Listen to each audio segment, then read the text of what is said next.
પ્રથમ પૂજનીય ભક્તિના પર્વમાં સેવા કાર્યને જોડવાનો અનોખો પ્રયાસ કરવામાં આવ્યો છે।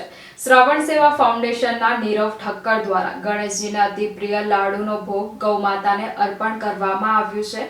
ડ્રાયફ્રૂટવાળા 3000 લાડુ અને 5000 ગરમાગરમ રોટલીઓ ડાઇનિંગ ટેબલ પર પીરસવામાં આવ્યું હતું। વડોદરા સહિત દેશભરમાં હાલ રંગે ચંગે ગણેશ ઉત્સવની ઉજવણી કરવામાં આવી રહી છે। ત્યારે વિતેલા 3.5 વર્ષથી જરૂરિયાતમંદ માટે સેવાની અવિરત ધૂણી ધકાવતી શ્રવણ સેવા ફાઉન્ડેશન દ્વારા ગણેશજીના અતિ પ્રિય એવા લાડુનો ભોગ 33 કરોડ દેવી દેવતાઓનો જેમનામાં વાસ છે તેવા ગૌ માતાને અર્પણ કર્યો છે। સાથે જ ગરમાગરમ રોટલીઓ પણ ગૌ માતાઓને જમાડવામાં આવી છે। આમ ગણેશ ઉત્સવ પર્વને ગૌ સેવા સાથે જોડવાનો અનોખો પ્રયાસ કરવામાં આવ્યો હોવાનું સંસ્થાના ફાઉન્ડર નીરવ ઠક્કર દ્વારા જણાવવામાં આવ્યું છે। હજારો કિલો ફળો, રોટલી, લીલું ઘાસ, કેરીનો રસ વગેરે અર્પણ કર્યાનો રેકોર્ડ છે। સંસ્થાના ફાઉન્ડર નીરવ ઠક્કરે જણાવ્યું છે, શ્રવણ સેવા ફાઉન્ડેશન છેલ્લા 3.5 વર્ષથી વધુ સમયથી વિવિધ સેવા કાર્યોમાં જોડાયેલી છે। અમે ફૂટપાથ પર જીવન વ્યતીત કરવા મજબૂર નિસહાય વૃદ્ધોને 3.5 વર્ષથી નિયમિત સ્વાદિષ્ટ ભોજન સેવાઓ